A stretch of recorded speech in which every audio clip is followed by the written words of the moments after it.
பூர்ணி வந்து பைரவி கிட்ட சொல்லுமா நீ இங்கே இருப்பியான்னு சொல்லு அப்படின்னு சொல்லிட்டு கேட்குறாங்க. சரிங்க அத்தை நான் இங்கே இருக்கேன் போதுமா அப்படின்றாங்க. ரொம்ப சந்தோஷமா அப்படின்னு சொல்லிட்டு அன்னபூர்ணி சொல்கிறாங்க. அன்னபூர்ணி பைரவி வீட்டுக்கு வரதை பார்த்துட்டு எல்லாரும் அதிர்ச்சி அடையாங்க. என்னாச்சு அன்னபூர்ணிக்கு சொல்லிட்டு ஓடி வந்து எல்லாருமே பார்க்குறாங்க. ஒன்றும் இல்லை சின்ன தலை சுற்றல் தான்.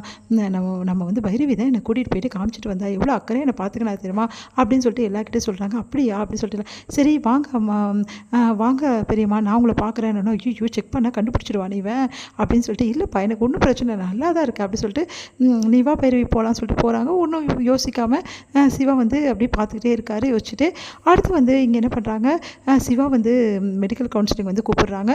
கூப்பிட்றான்னு சிவா போயிட்டு அட்டன் பண்ணுறாரு. அங்கே இங்கே பாருங்கள் உங்கள் மேலே போட்ட அந்த வழக்கை வந்து ரத்து பண்ணிட்டுருக்காங்க. மாதம் சஸ்பெண்டில் நீங்கள் இருக்கிறதால கலெக்டர் வந்து உங்கள் சஸ்பெண்டை கேன்சல் பண்ண சொல்லி எங்களுக்கு சொல்லியிருக்காங்க. அதேபடி நாங்களும் கேன்சல் பண்ணிட்டோம் அப்படின்றாங்க. இதுக்கெல்லாம் காரணம் கலெக்டர் தான் அப்படின்றாங்க. ரொம்ப சந்தோஷப்படுறாங்க எல்லாருமே. கலெக்டருக்கு நன்றி சொல்கிறதுக்காக சிவா வந்து போகிறாரு. அப்போ சிவா கிட்ட வந்து கலெக்டர் சொல்கிறாங்க இங்கே பாருங்கள் இதுக்கெல்லாம் காரணம் ஒய்ஃப் சிந்து தான். சிந்து என்கிட்ட வந்து ரொம்ப கெஞ்சி கேட்டுக்கிட்டாங்க. அதனால தான் நான் வந்து இதை வந்து ரத்து பண்ணுறேன். சிந்து மாதிரி ஒரு ஒய்ஃப் கிடைக்க நீங்கள் கொடுத்து வச்சுருக்கணும் அப்படின்னு சொல்லிட்டு சொல்கிறாங்க. அதெல்லாம் கேட்டுட்டு யோசிக்கிறாரு. இங்கே பாருங்கள் சிந்து இன்னொரு விஷயமும் சொன்னாங்க. நீங்கள் எவ்வளோ உயிர்களை காப்பாற்றிருக்கீங்க. உங்களோட வந்து உழைப்பு வந்து எவ்வளோ முக்கியம் மக்களுக்கு அப்படின்னு சொல்லிட்டு சொல்கிறாங்க. நான் ஒரு கலெக்டராக இருக்கேன். எனக்கு மக்களோட நலன் தான் ரொம்ப முக்கியம். அதனால தான் நான் வந்து இதை கேன்சல் பண்ணேன். நீங்கள் நன்றி சொல்லணும் சிந்துக்கு தான் சொல்லணும் அப்படின்னு சொல்லிட்டு சொல்லிடுறாங்க. இங்கே வந்து யோசனை பண்ணிட்டு வீட்டுக்கு வராரு.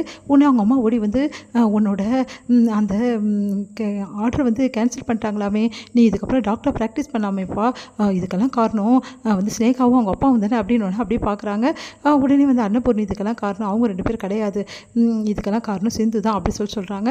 அதை கேட்டு எல்லாருமே அதிர்ச்சியாக உங்களுக்காக நான் வேண்டிக்கிட்டேன் அப்படின்னு சொல்லிட்டு டாக்டரேன்னு சொல்லிட்டு நெத்தியில் வந்து குங்குமத்தை வச்சு போய்ட்றாங்க. இதையெல்லாம் பார்த்துட்டு வந்து அதிர்ச்சி அப்படியே பார்த்துட்டே இருக்காரு. ஒன்றும் புரியாமல் சிவா அடுத்து வந்து சிந்து கிட்ட சிவா வந்து பேசுகிறாரு. எனக்கு நல்லா தெரியும் டாக்டரே என்னால் உனக்கு மறுபடியும் இந்த பிரச்சனையெல்லாம் தீர்ந்ததுன்னு சொல்லிட்டு எனக்கு நன்றி சொல்லுதுன்னு வந்து நன்றியெல்லாம் ஒன்றும் வேணாம் டாக்டரே அப்படின்னா உனக்கு நான் தேங்க்ஸ் சொல்லணும் நன்றி சொல்லணுமா உனக்கெல்லாம் யாராவது சொல்லுவாங்களா நீ பண்ணி விட்ட வேலை தானே இவ்வளோ நான் அனுபவிச்சுட்ருக்கேன். இப்போ நீ பண்ணனா நீ நல்லவளாகிடுவியா இங்கே பார் நீ என்ன பண்ணாலும் நல்லவளாக ஆகவே முடியாது. ஏன்னா நீ எப்போவுமே ஒரு கெட்டவ தான். அது எக்காரணம் கூட மாறவே மாறாது. அதனால் நீ இதெல்லாம் பண்ணேன்னு சொல்லிட்டு உன்னை நல்லவன்னு நான் நம்பிடுவேன் நினச்சி கூட பார்க்காத. நான் இந்த ஜென்மத்தில் உன்னை நம்ப மாட்டேன். இதுக்காக உன்னை நான் அப்படியே விட்டுருவேன். நீ பண்ண விஷயத்தை எல்லாத்தையும் மறைச்சிடுவேன் நினைக்காத. எல்லாருக்கும் இந்த விஷயத்தை எல்லாத்தையும் நான் புரிய வைப்பேன். நீ எப்படி என்னை வந்து ஏமாற்றி மேரேஜ் பண்ணியிருக்க நீ எப்படிப்பட்டவ அப்படின்னு சொல்லிட்டு கண்டிப்பாக நான் நிரூபிப்பேன். அதுக்காக நான் அப்படியே விட்டுருவேன்னு நினச்சி கூட பார்க்காத அப்படின்னு சொல்லிட்டு போகிறாங்க. அதெல்லாம் கேட்டுட்டு சிந்து வந்து அழுறாங்க. இங்கே பாரு டாக்டர் நீ என்னை புரிஞ்சுக்காமல் பேசிகிட்டு இருக்க. உனக்காக தான் நான் இந்த உலகத்திலே இருக்கேன். நான் வந்து வேணா உன்கிட்ட வந்த வழி வேணா தப்பாக இருக்கலாம். ஆனால் என் மனசுக்கு ஃபுல்லாக நீ தான் இருக்க. அது எக்காரணம் கூட மரியாதை டாக்டர் அப்படி சொல்லிட்டு இருக்காங்க. இங்கே வந்து என்ன பண்ணுறாங்க அன்னபூர்ணி வந்து அப்படியே வந்து மாத்திரை போடாமல் இருக்காங்க. பார்த்துட்டு பைரவி என்ன பண்ணுறாங்க என்ன நீங்கள் மாத்திரை போட்டிங்க இல்லையான்னு கேட்குறாங்க. இல்லைம்மா எதுக்குமா மாத்திரையெல்லாம் எனக்கு தான் நல்லா ஆயிடுச்சுல அதெல்லாம் இல்லை அத்தை நீங்கள் கொஞ்ச நாள் மாத்திரை போட்டு தான் ஆகணும்.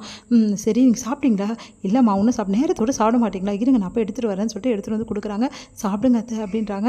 இந்தாங்க அத்தை மாத்திரை போட்டுங்க சொல்லிட்டு மாத்திரை போடுங்க. என்னம்மா நீ என்னை வந்து இந்த மாதிரி கவனிச்சிக்கிறேன் எனக்கு பார்த்துக்க தெரியாதா அதெல்லாம் இல்லை அத்தை இதுக்கப்புறம் மாத்திரையை நான் தான் கொடுப்பேன் நீங்கள் போட்டுக்கணும் சரியா சொல்லிட்டு அன்பாக கவனிச்சிக்கிறாங்க. இதெல்லாம் பார்த்தா ஆரம்பிக்குது ஒன்றுமே புரியல. பைரவியா இது பைரவி பயங்கரமான ஆளாச்சே. அவள் யார்கிட்டையுமே நல்லா பேசி பார்த்ததே இல்லை. அதுவும் என் அம்மா கிட்ட சரியாகவே பேச மாட்டாளே. எங்கள் அம்மா மேலே எரிஞ்சு விழுவாளே. அவளை எங்கள் அம்மாவை இப்படி கவனிச்சுக்கிறா நம்ப முடியலையே ஒன்றுமே எனக்கு புரியலையே அப்படி சொல்லிட்டு யோசிச்சுட்டு இருக்காரு. வந்து போனோன்னே வந்து அன்னபூர்ணி சொல்கிறாங்க பாத்தியா பைரவி எப்படி மாறிட்டான்னு சொல்லிட்டு அப்படின்னு சொல்லிட்டு அவங்க பையன்கிட்ட சொல்கிறாங்க.